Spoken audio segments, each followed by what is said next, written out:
రాజమండ్రికి రావడం జరిగింది. మిత్రులారా,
పత్రికా సోదరులందరికీ కూడా హృదయపూర్వక ధన్యవాదాలు తెలియజేస్తూ,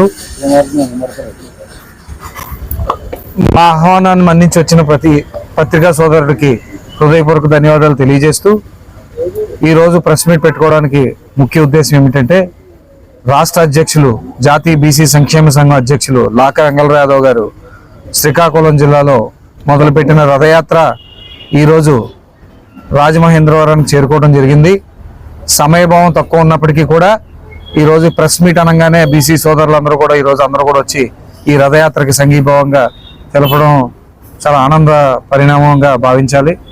ఈరోజు మధ్యాహ్నం 4 గంటలకి ఆనం రోటరీ హాల్ దగ్గర నుంచి ర్యాలీగా బయలుదేరి దేవి చౌక్ సెంటర్లో ముగింపు కార్యక్రమం దేవి చౌక్ సెంటర్లో పెట్టడం జరిగింది. కావున ప్రతి ఒక్క పత్రికా సోదరులందరూ కూడా ఈ బీసీల కోసం చేస్తున్న ఈ పోరాటాన్ని ప్రతి ఒక్కరు గౌరవించి ప్రతి ఒక్కరు కూడా బలపరచాలని చెప్పి మనస్ఫూర్తిగా కోరుకుంటూ, అదేవిధంగా మా అన్నగారు అయినటువంటి లాక వెంగళరావు గారు చెప్పిన ప్రతి అంశం కూడా త్వరలో కార్యాచరణ రూపొందిస్తామని చెప్పి మరొకసారి తెలియజేస్తూ, జిల్లా అధ్యక్షుడైనటువంటి మరుకుర్తి నరేష్ కుమార్ యాదవ్గా ఈరోజు ఈ కార్యక్రమాన్ని దిగ్విజయం చేస్తామని చెప్పి మరొకసారి తెలియజేస్తూ సెలవు తీసుకుంటున్నాను. జై బీసీ.